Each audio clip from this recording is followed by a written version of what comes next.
बिस्मिल्लाहिर्रहमानिर्रहीम, अस्सलाम वालेकुम। इस वीडियो में मैं आपके साथ डिस्कस करूंगा कि इस ड्रीम 70 का फायरिंग सीक्वेंस क्या है और ये कैसे काम करता है। तो सबसे पहले तो हम कुछ चीज़ों को डिस्कस कर लेते हैं। इसके ऊपर जो है ना वो आपको यहाँ पे ये कट नज़र आ रहा होगा, ये कट, ठीक है। इसी तरीके से जब आप बाइक के ऊपर आएंगे तो आपको यहाँ पे एक टी नज़र आता है, ठीक है। ये टी जो है टॉप की निशानी है कि टी में आपका पिस्टन जो है वो टॉप के ऊपर होता है। अगर बोरोस्कोप से मैं कभी कोशिश करूँगा कि बोरोस्कोप कैमरे से मैं आपको ये भी दिखाऊँगा कि टी पे जब होता है तो पिस्टन जो है वो टॉप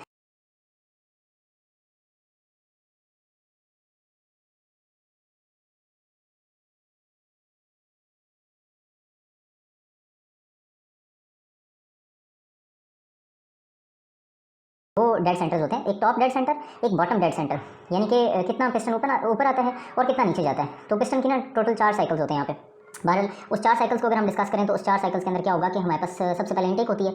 इनटेक के बाद जो है वो हमारे पास दूसरे नंबर पे होती है उसकी कंप्रेशन, तीसरे नंबर पे उसकी इग्निशन होती है और चौथे नंबर पे उसका एग्जॉस्ट होता है। ये 4 स्ट्रोक्स होते हैं, ठीक है। अब 4 स्ट्रोक्स के अंदर हम पहले स्ट्रोक पे चले जाते हैं तो और ये काम कैसे करता है ये बहुत इंपॉर्टेंट है।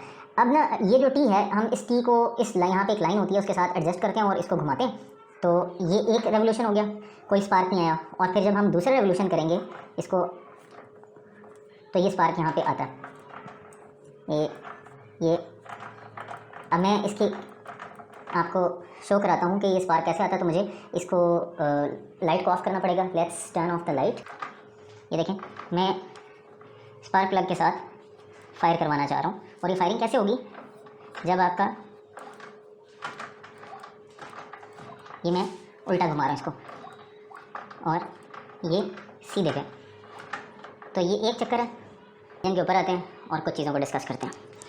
अच्छा, एक तो इस मैं टी की बात कर रहा था कि बाइक के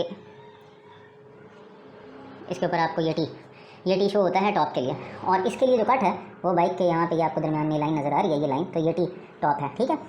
अब इसके ऊपर आप अगर देखेंगे तो आपको ये एक एलिवेशन मिलेगी, ये जो है, ठीक है, ये उभरा हुआ पार्ट है, ये सिर्फ एक ही होता है। ये एक दफ़ा घूम के आएगा 180 डिग्री ऊपर से लेकर नीचे, एक स्ट्रोक होगी, यहाँ से घूम के वापस आएगा दूसरी स्ट्रोक, फिर तीसरी स्ट्रोक जो है वो हमारी क्या है, उसमें आपकी कंबस्शन होती है। इसको पल्सर कहते हैं। पल्सर को क्रॉस करेगा तो स्पार्क यहाँ पे आएगा। इसीलिए मैंने जो है वो कोशिश की कि मैं आप लोगों को दिखा सकूँ। तो अब हम इसको सारे को फिक्स करते हैं, बंद करते हैं और फिर हम आरपीएम मीटर के साथ इसकी सेटिंग करते हैं कि कैसे इसकी सेटिंग की जा सकती है।